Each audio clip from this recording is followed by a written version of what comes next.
Hello, I'm Hattie Ashton. I host this podcast, but I'm just popping on before it gets going to highlight a campaign I launched offering free sponsorship on this podcast. I thought now more than ever we need to be lifting each other, especially those running small businesses. So this episode, I'm very excited to say, is sponsored by For Me Books. And here's a short audio by the publisher Ebony to tell you more about what they do. Did you know that less than 4% of children's books feature a black protagonist? Or that less than 2% of children's book creators are black? Here at For Me Books, we're on a mission to deliver beautiful own voices children's books by black creators, giving children access to positive representation in both their books and the industry. All children should see themselves reflected back in the books they love and see book creation as a viable career path. We're running a Kickstarter to publish 4 new children's books by 8 black creators. You can help by pledging to the campaign and amplifying the message that black representation matters. Your pledge not only supports the creation of these much needed books, but the creatives and independent publisher behind them. If you would like to support For Me Books Kickstarter campaign, go to their website formebooks.com for more info. And don't forget, if you would like to sponsor a future episode for free, go to screamingwithlaughter.com. And don't forget, we are also on Patreon. This is the Funny Mummies podcast, the podcast for people that hate parenting podcasts. I'm Hattie Ashdown, comedian, writer, actress and mother to 2 very lively boys.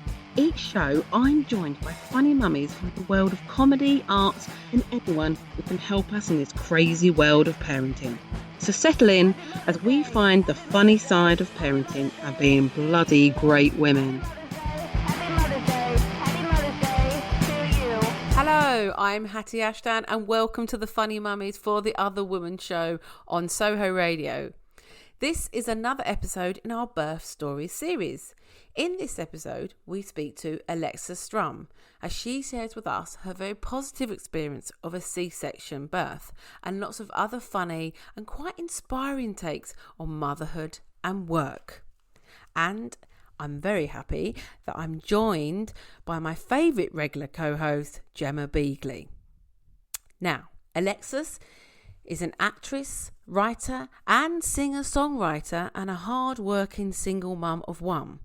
She kept the female nation going with her funny Women Survival Guide podcast over the lockdown. She hosts The Time I Almost.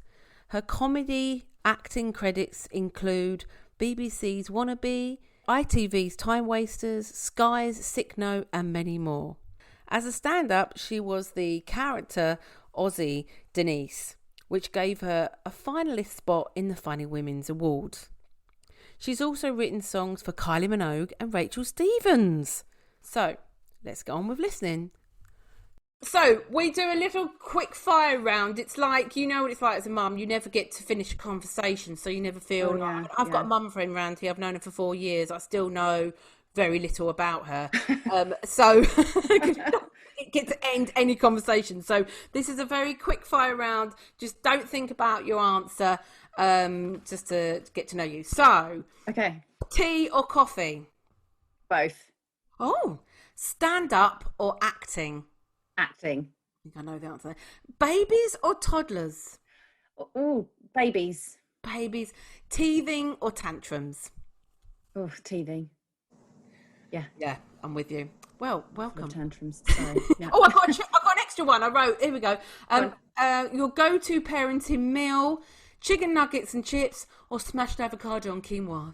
Oh God, the first one. I've never had quinoa. I was going to say I wouldn't judge you, but no, we're not healthy. I had all the plan to be healthy and cook organic and mint stuff and pulverized stuff, and it never actually happened. No, I didn't factor in that my child has a will of her own and a mind of her own. You see, when you make all these decisions, yeah. And then the baby comes out. So she's 5. She's going to be 6 in November. Wow. Yeah. Wow. So we were saying off air it was. So we really were very similar because my oldest is 5. So but okay. 5, so we were just Yes. missing each other, being pregnant on the circuit, as it were. So we're going to talk about a host of things, but yeah, I thought this might be maybe a nice wrap up to our sort of birthing episodes. So well, let's go back. Take us back to. Am I going back in the tunnel? Is this my birth or my daughter's birth? This is your. I can just regress. I can regress away. Well, you know what?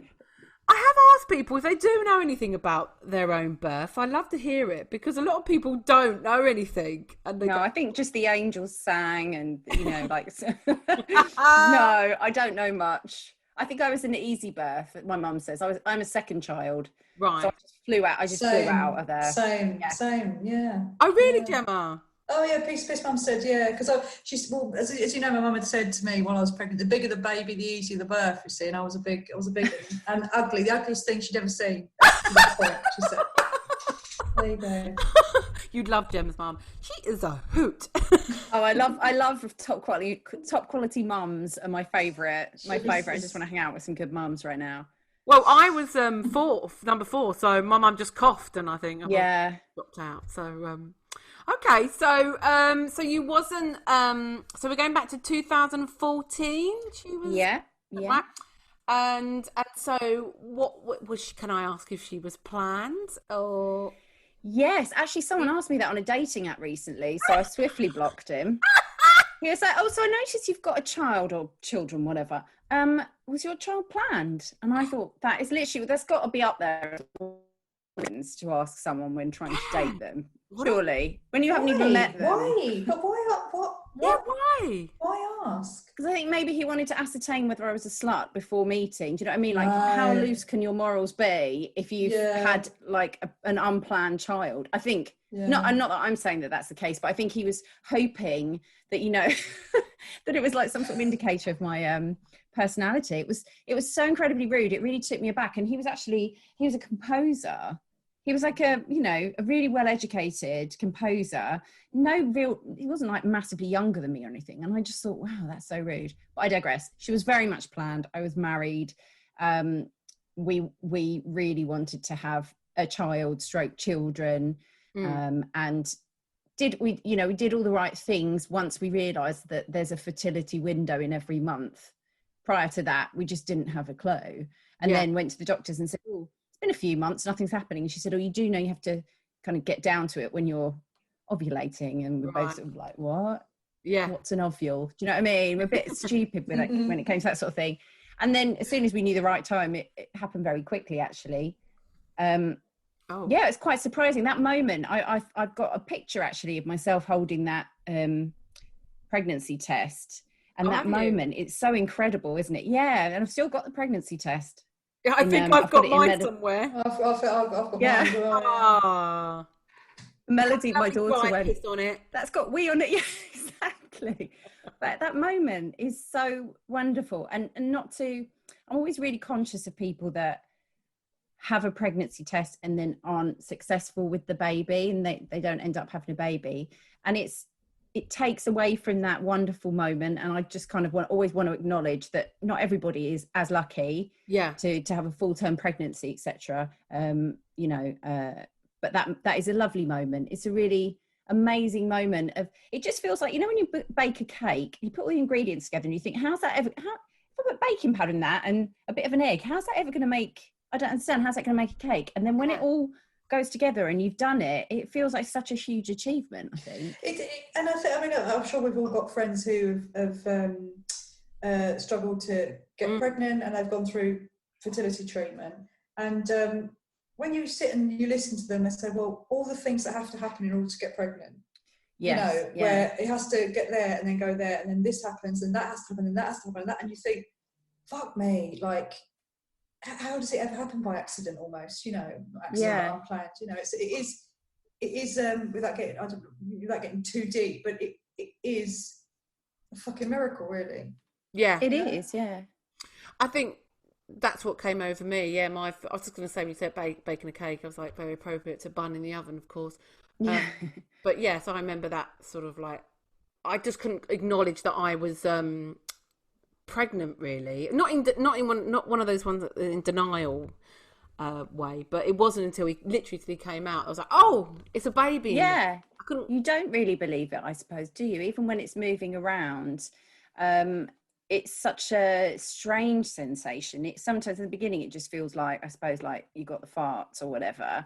But then when you see it turning as well, that was another moment, a real moment of just seeing her in my body. And God, being pregnant was the best time of my entire life. Oh, really? I was going to say, you enjoyed being pregnant. Oh my God, I loved it. And I was working full time in, I've had various other like muggles jobs in between all the fabulousness. And I was working at the stock exchange full time. And I was waddling in every day, but on the train, and it was always packed. But I just used to stand there and just think, God, I'm so grateful. I'm so lucky to have this experience. And that's the only reason I'd have another child, is just to be pregnant. And people so, I also work full time, commute and all that sort of stuff. Yeah. People are so nice to you, aren't they? Yeah, they were actually. I was very fortunate. And they look at you and go, oh. And everyone is just so nice to you. It's such a great time. You being pregnant as well, Gemma, didn't you? Oh, I was brilliant at it. Did you not like it, Hattie? I like parts of it. I think I look quite good pregnant. Yeah, that's always helpful, isn't it? Yeah. Carried well. My mum would say, oh, you carry well. But it's boring. I just got all different aches and pains. I've got this thing called PGP, which is like, I think it's got a new name now, pelvic girdle pain. So I was just in pain a lot. And both of them, I had the morning sickness thing for about 3 months with the first one. Second one, I had it for about 4 months, and it just takes the shine off it. But I had sort of like a honeymoon period bit in the middle, and so I enjoy parts of it. But yeah, just in like, find it difficult to move. But when it was good, I get it. Yeah. So that's lovely. I didn't have any morning sickness. But I did have. But around, I think it was around the 12-week scan sort of time, I suddenly started bleeding, and I was at work. And that feeling that I might lose her, I think that really made me appreciate the pregnancy all the more. Oh. So I went and had one of those. I had to pay for a scan because I was at work. I couldn't get to my doctors. There was no appointments and all that. And I thought, well, I'm in the city.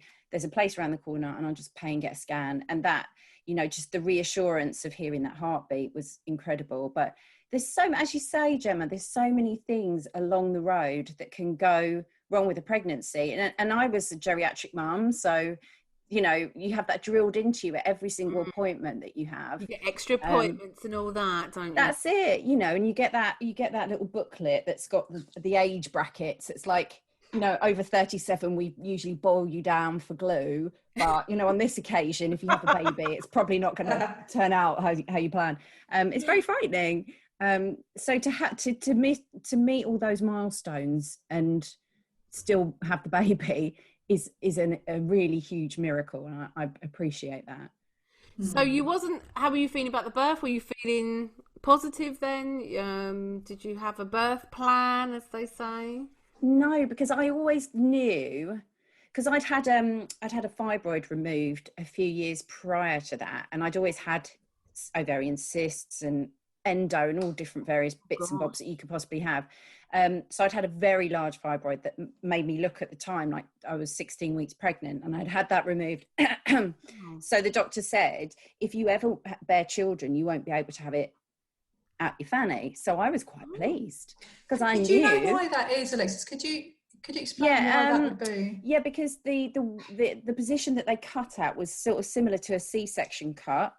So they went through the same cut, and it could have potentially tore the womb. So they said to me, if you really want to have it naturally, what you'll have to do is make sure you get to the hospital within half an hour of the first contraction, or you might die. And I'm like, take it out the sunroof. I'm fine with that. Take it out wherever you need to plumb and take it out. Absolutely. So it was weird, because throughout the pregnancy, they kept saying, well, you've got the option. So I did all the antenatal classes. And I remember this lovely nurse bringing out all the accoutrement, like the pliers and stuff, and thinking, I can't do this. I'm terrified.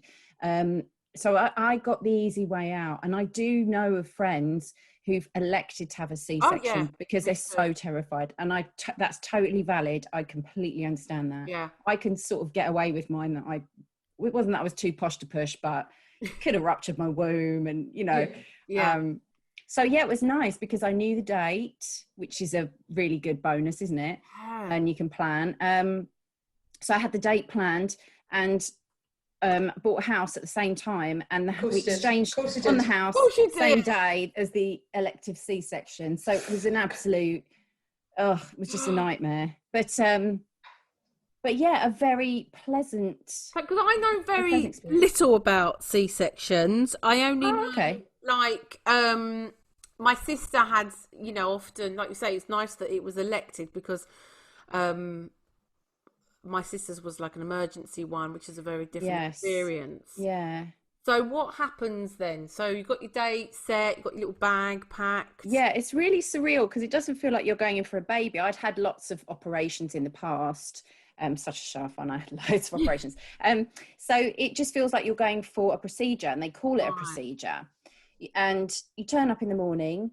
It was all obviously on the NHS. Fantastic. They said you're going to go in at 8:45. The baby will be out by 9, and you go and have the worst bit was it's like a dorsal block or some sort of epidural, I guess. Spinal block thing. Yeah. Spinal block. Yeah, that was kind of unpleasant.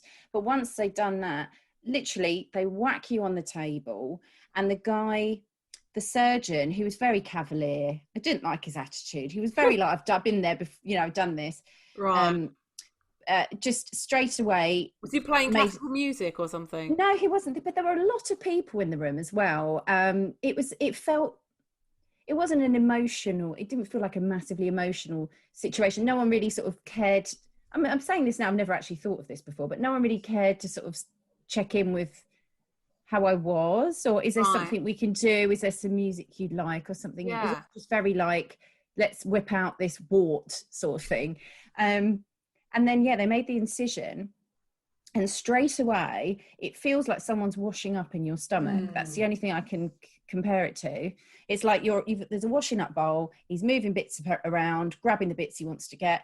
And that was it. And she was straight out. And we didn't know what it was going to be. So we deliberately, very old fashioned, decided not to find out deliberately.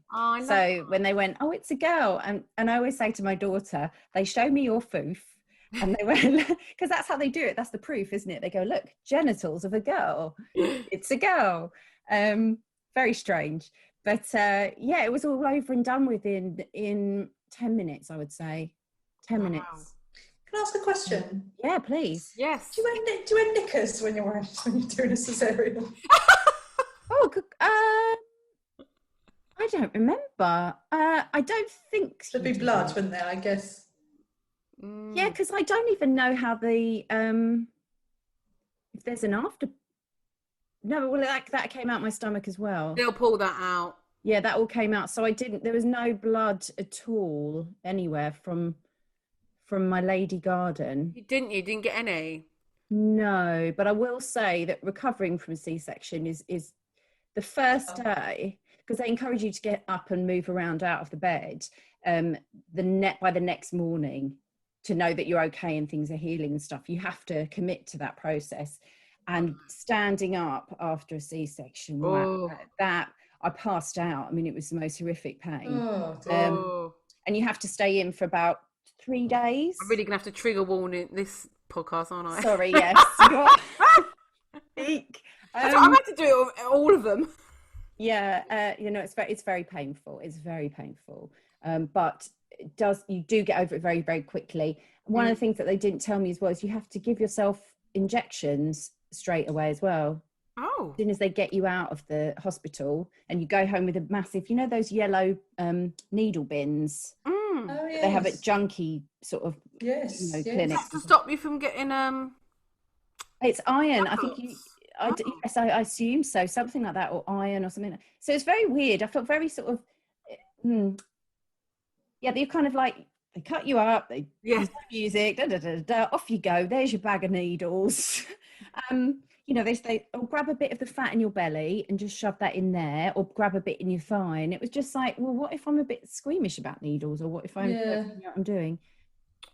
Strange, really. You're left to your own devices. Yeah, don't people go to university to learn how to inject people, and you're just giving me a fucking bag of 80 needles? I think they do, yeah. Another one, you're like, I don't know what was in I don't really to this day. I'm sure she said something about iron, but I had loads of other tablets and whatnots and everything else. And I mean, you're in a daze, aren't you? Whether it's a C-section or a normal pregnancy, you're in an absolute. See, I always thought when I saw the other women around that had C-sections, I was like, oh, look at them ringing their bells and getting people bring them stuff. I was always like, not jealous, but you know, they deserved it, obviously.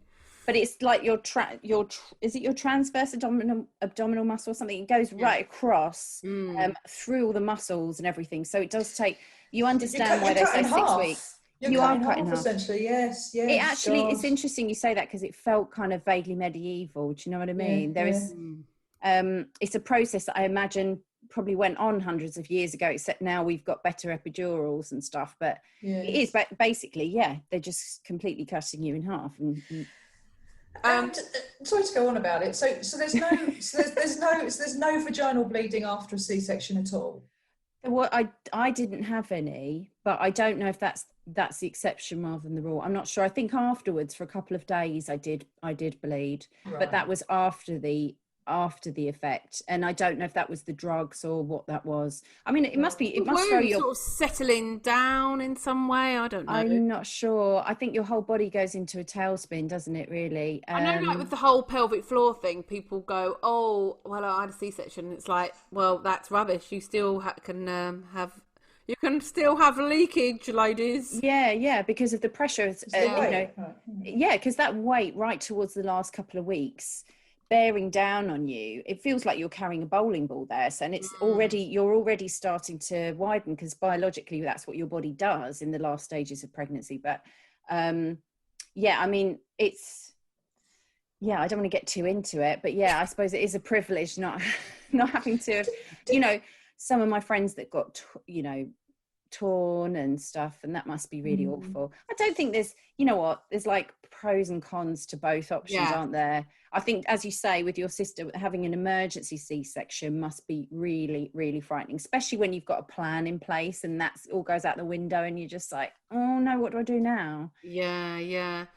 And can I ask, we're going quite deep, aren't we?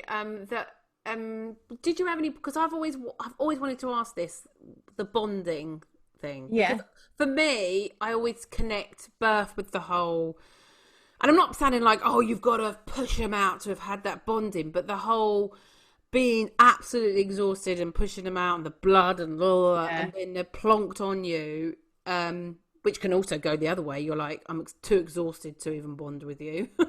But just you sort of saying, oh, you're there and 5 minutes there's a baby on you. Yeah. You still feel that It's a really good question. In some ways, I remember at that moment, I envied. I felt like, it felt too easy because she was just plonked on me.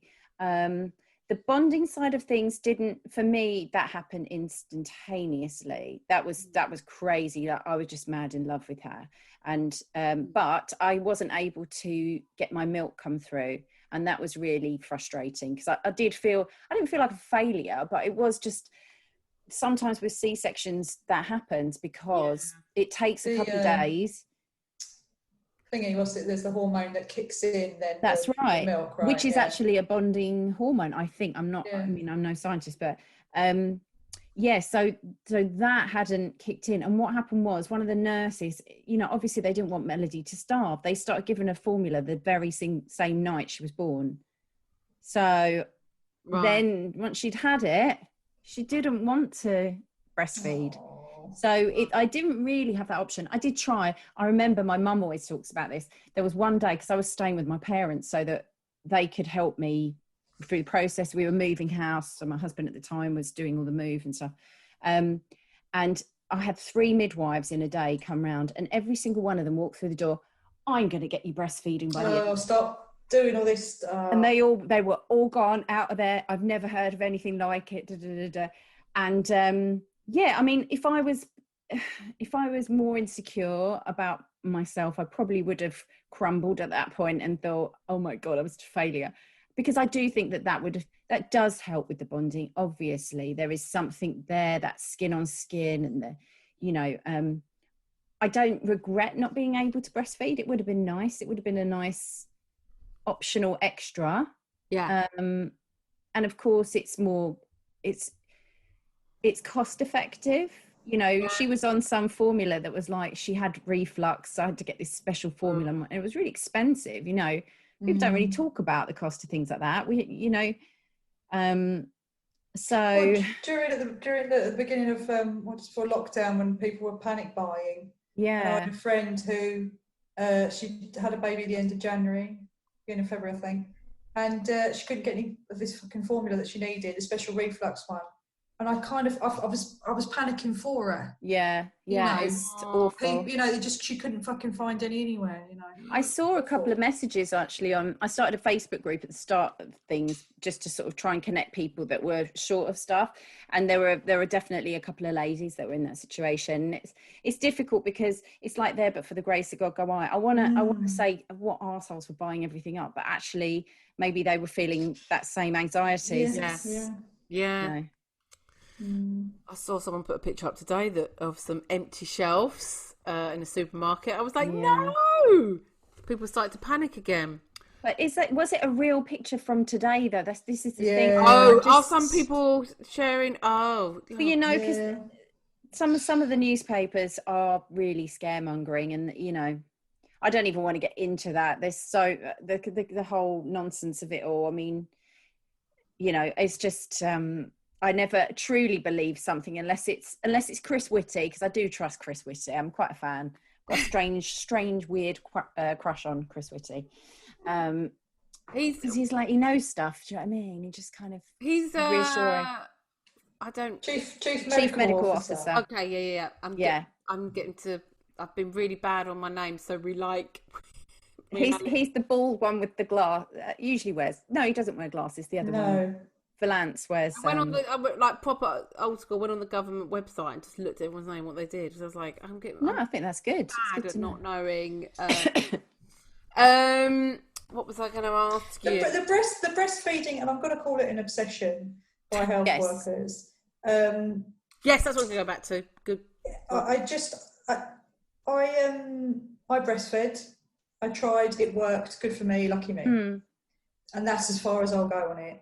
And I liked it because it was easier, because I didn't have to bloody make sure there were clean bottles, and if I got caught short when I was out, whatever, go and mop a boob out, and it was so all that kind of stuff. So I'm glad.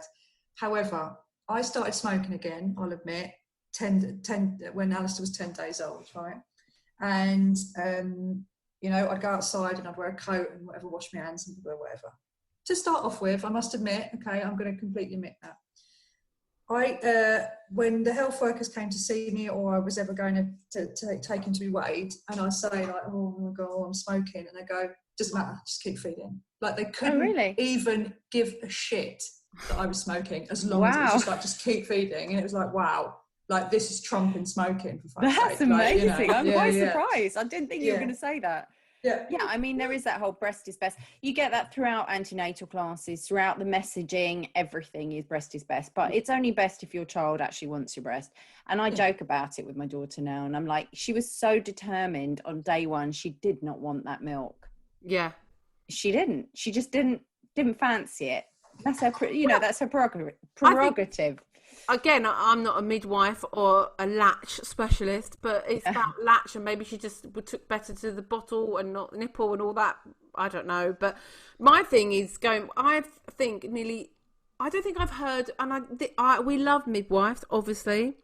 I have midwives that listen to this, so I love you. But I don't think I've had one mum that said they've had a good midwife with the health worker, afterward. Yeah, like you were saying that I've had so many stories of people. I don't know what we need, because.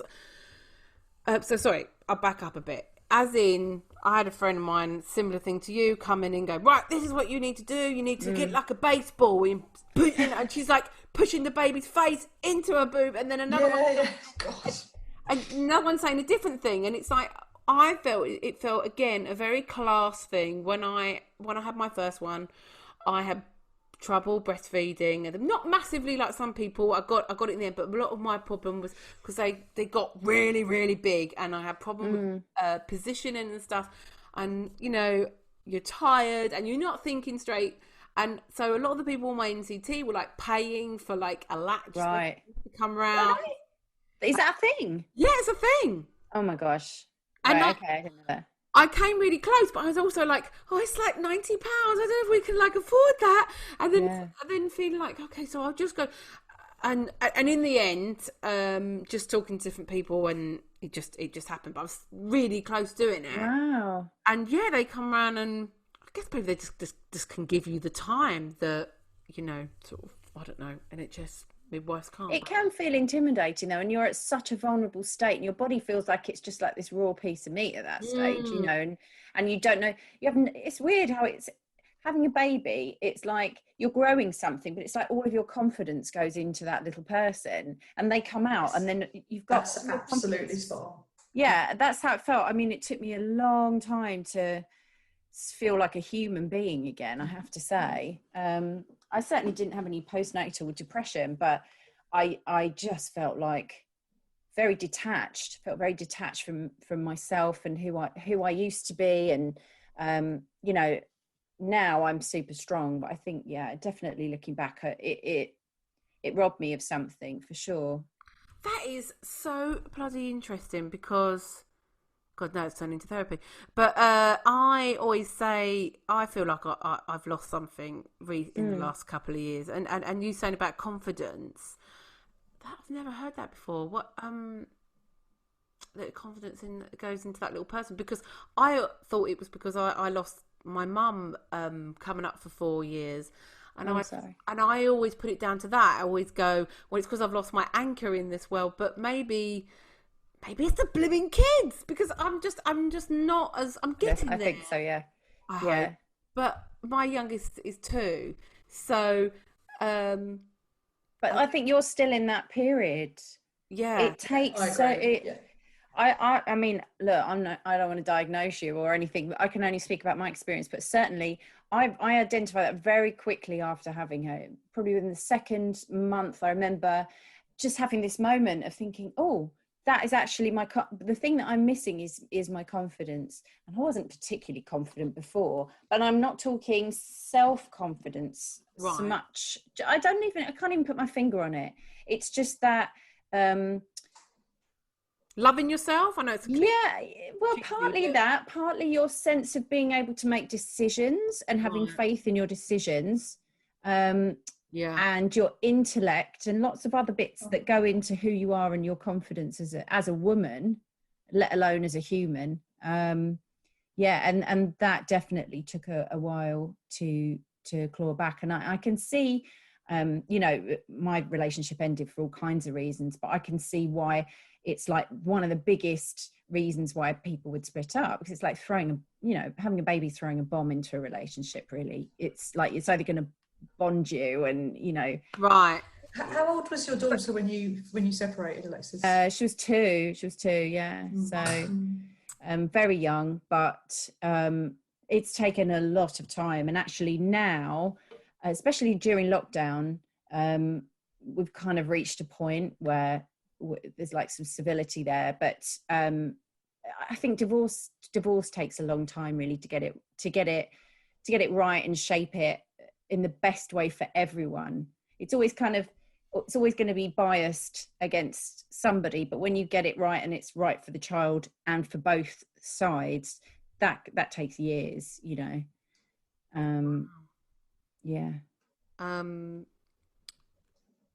Sorry. Taking it all, I often do this, don't you? You know what it's like. You're taking it all in, as you and your many shows that you're. I know. I'm so honestly, I don't know who I am, what I am at the minute. No, but I've thrown myself. My way of coping, obviously, like with the lockdown, which is our biggest psychological challenge, I would say, about our generation. My next question was good. How's it been, basically? Well, I just try and be as busy as possible, because for me, that's always been that's my way through, and sort of just to be prolific. Whereas and it's interesting because I've interviewed a lot of women that work in comedy. Like, there's such a vast experience of people that haven't done a thing during lockdown and are happy with it. Some feeling guilty, others really super prolific, others burning out from doing too much. And it's really, you know, it's hard to kind of strike a balance, especially when you have your child with you, as you know. But I've chosen to go down the path of just doing as much as I can. I mean, because I lost my day job at the start of lockdown. For me, it's been a huge opportunity to actually do what I really want to do. And I feel like, I'm like, oh wow, I can do a show do podcasts and stuff, which I never would have done. In all, you know, that is really, you know, not to make light of COVID and people that have lost someone, and it's awful. It's an awful thing, but I've really tried to sort of seize the positive of having this free time. And yeah, I'm broke, but that's kind of doesn't seem so important at the moment. Poor but happy. Poor but happy, yeah, which is actually all right. I think I'd rather be poor but happy than rich and miserable. I said the other day, somebody asked me to go on a podcast, and they talked to inspirational mums and women, and I wrote out this reply, which was basically me saying thank you but no thank you, because I was sort of basically saying I don't think I'm an inspirational woman, right? And when I was saying it to my husband, he was like, "What the fuck are you going on about?" And I was like, "Yeah, I know I've had a sitcom on TV, and lots of other stuff, but it wasn't about that." I was like, "But I'm making no flipping money from anything now." And he was like, "It's so annoying that we judge our worth by the money that we're making." That's really interesting that you say that. I mean, I think I probably have a lot of similarities with you in that respect. And, you know, I'm probably more successful today in comedy and all the things that I'm doing than I've been in years. But I sit there and go, yeah, but I mean, I haven't made that much and blah, blah, blah. It doesn't really matter. And also success is so subjective, isn't it? And it's really, it's because in our business, we're always looking at what everybody else is doing. And yeah, but they've done this and she's got that and he's earned that much. And it is difficult to turn the noise off and just go down your own path. But and how do you turn it off? Do you, because obviously you're on social media and stuff all the time, because you kind of have to be, don't you? You have, that's it. Yeah, you have to be. How do I turn it off? I kind of take it as a game now, a little bit. I sort of gamify it in my head so that I don't. It's meaningless, really. I don't. Haven't been trolled. Maybe this is an open invitation to anyone who's listening, because it hasn't happened to me yet. And I think that's probably just because I'm a little bit older, and I just don't really get that, you know. Probably they're scared. I don't know. So my only negative experience is, as I say, comparison, which is what do they say? Comparison is the death of joy or something. I don't know. Is it something like that? So yeah, of course I do that. And of course I still look up every audition I don't get. I look up who got the part. Right. It's just an obsession. But I think because I'm really happy, that sort of top trumps it. Yeah. And I'm happy with fucking nothing. I've absolutely, you know, but my daughter's alive. She's safe. My parents are alive. You haven't got nothing. You've got a lot. No, exactly. But I mean, materially, or I haven't got a series out. I haven't got a book out or a show, and all the things that I've tried to achieve. But you know, it's also I'm my own worst enemy. I set myself incredibly high standards, and actually, what I would recommend, and that I do every year, is I write a list of everything that I've had out and achieved, every article and whatever, and then I look at it and go, oof. Did all right actually, because you know every day that's a great exercise. Every year I do it. Viv talks about that Viv Groscott talks about that. I love her. Yeah, lift it. She comes on here a lot, and I'm always quoting her. Lift if you climb, but I think May I just quote you here, Viv, of yourself? Yeah. No, she mentioned something like that, and I thought the other day, I must do that, because I don't know if you find this, Alexis, but being in particularly like Instagram and stuff, it's very like what you're doing today, what you're doing yesterday, and obviously they don't like I'm sort of from the old school days of the web of your website, and then people would see everything. But on Instagram, you are what you are today, and so they, yes, I don't know what I'm trying to say, but yeah, I don't know what I'm trying to say. I think what you're trying to say is it's in the moment. It's in the moment, but you have to stop. You have to stop and look back and sit there and go, oh, okay, I'm going to take a week out or a day out from all the things that I'm doing, and just sit there and list all the things that I've done, and just sit back and go, oh, I've done really well. I did all those things. It doesn't matter if they were brilliant or Oscar winning or whatever. It's just like, I actually did all of those things. Good for me. That's it, you know.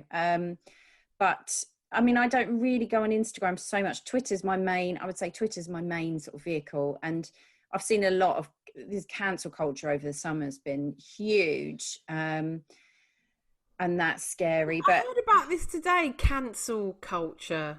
Can you explain what it means exactly? Yeah, I mean, I can't really tell you where it originated. It's something quite recent, probably in the last 10, 15 years, but where someone says something that's so offensive that they get cancelled. So it might be that I make a sweeping statement about gypsies or about, do you know what I mean? And then someone else picks up on it, and it's like the whole internet cancel you, and you can't come back from that. That's it, you know. So I think as people that work in that field that we do, whether you're podcasting, broadcasting, writing, etc., it makes all of us a little bit more like, oh gosh, I've really got to watch myself. Now, I know I would never say anything awful about gypsies or anyone, but it's a pressure. That's the only pressure I feel, is that, you know, you're tired one day and you might say something and you don't mean to cause offense. And I'm always worried that I'm going to, you know, it's that eagerness to please. I'm always worried I'm going to say something that's misinterpreted. So it's also publicity, though. I mean, that's how it. True. I would never want to have. Oh God, I would never want to be successful on the basis of that, though. No. I mean, otherwise, I would have shagged a footballer a long time ago. You know, just to get on. None of them were interested. I tried. I threw myself. All the footballers. You know. And on that note, we're gonna have to sort of keep it shortish because you're a busy lady and you're off to do more streaming. Yes. So let's end on your. So we always like to ask. You've got a child-free night. We're giving you a babysitter, and you can go and do whatever you like within reason. No riding unicorns or something. No, we are in the real world. So where are you going? What you're doing? Where you eating? What are you eating? What you're wearing? Who are you with? Okay, so if someone else is paying, it would probably just be to go for a really nice uninterrupted meal where I'm not, I don't know about you, but since I had my daughter, I eat so disgustingly, so fast, because I'm always like, got to get her ready. Yeah. I want to eat a slow meal, a slow and sexy meal, and have some wine, a steak. It would be like a gaucho steakhouse. Gemma, you've got someone to go and eat steak with. There you go. She can come, but she's sitting at a different time. I just want to be on my own. Oh, sorry. She can sit across the way. Gemma's night out was on her own eating steak. Oh, I see. Yeah, I think, no, I spend a lot of time on my own, and I go to restaurants on my own, but I've got very much used to my own company. So I think it would be with like a very devilishly handsome young man. Perhaps Channing Tatum, or have him. Michael Fassbender, Tom Hardy. I mean, I can go through. There's quite a lot that would just suffice. I think they're all taken. And just because if you've got the babysitter, then you want to make a real night of it. Otherwise, normally it's like sit around in my pants and watch Selling Sunset or whatever. But that's boring. I want to go out. I need to add, actually, because someone did ask me, a very good question. I can't remember who it was. It said, are we saying they're going to stay for the night? And I'm going to add that in, actually. Oh, I'd love to. Yes, because then I could end the evening in a luxurious spa hotel, knowing that when I wake up in the morning, I've got a hot stone massage booked. Oh, very nice. So after all the wine and the steak, and you get the meat sweats because I haven't had a steak for so long, then I can just have my hot stone, get pebbles thrown at me. That would be it. I wish I could give it to you, Oh, please. If people, on that note, if people go to our Patreon, sign up. We've got 2 tiers. There is the steak tier. Yeah. Can they post me a steak? Maybe. That would be nice. And we'll make that happen one day, Alexis. Thank you. Right. We'll wrap up and let you go and get busy online. So yeah, quick shout to all the things that you'd like people to follow you on. Check me out. Okay, so I've got a Twitch channel, twitch.tv/Alexis Strum, and I stream pretty much, as you said, every day. Now I do it 5 days a week. And my favourite show is the HR department, which I do every Saturday, and I get comedians on and rejig their CV, and it's all very, very stupid and silly and fun. And I'm on Twitter at Alexis Strum. Obviously, I host and produce the Funny Women Survival Guide podcast. And I'm probably in your local Poundland just buying a Toblerone as well. Look out for me. Just give me a wave. And I love your Gwyneth Paltrow impression. Oh, yeah, I did. Yeah, I kind of... I remember getting called up by Hat-Trick and they said, can you do any impressions? I was like, I'd do anyone for... Do you know what I mean? Just do something with Hat-Trick. So, I mean... I did Kelly Brook and Gwyneth Paltrow, but I mean, I do a few impressions, but I'm really not that good. Wow. Gemma Collins is probably the one that I just kind of go into that naturally. I think I actually was born to be Gemma Collins, but I'm not going to do it now. You want to say goodbye as Gemma Collins then? Bobby, shut up. No, I am the JC and I've got to go, but don't talk to me like that because you will never get this candy. I mean, it's not brilliant, but I love this factory. All right, darling. I'm going to stop recording, as it were, and thank you, everyone. Please keep subscribing and listen and following, and go to Patreon, please. Thank you. Buy this woman a cup of bloody tea, for God's sake. Fucking coffee. We've got 2 things there. It's got buy a mum a coffee, or buy a mum a child-free hour. Thank you, Gemma. Thank you, Alexis. Thank you to me, Hattie Ashdown. You've been listening to the Funny Mummies for SOHO Radio or the Other Woman Show. You've been listening to the Funny Mummies podcast with me, Hattie Ashdown. Thank you to my panel and guests today. Edited and produced by Scott Kingsnorth in association with Screaming with Laughter, the lunchtime comedy club where babies can come too. These shows go out live on SOHO Radio for the Other Woman Show. See schedule for details. Please subscribe, rate and review and share this podcast. We really appreciate it, and it's the only way more people can find us. So see you next time for more Mum and Tonic.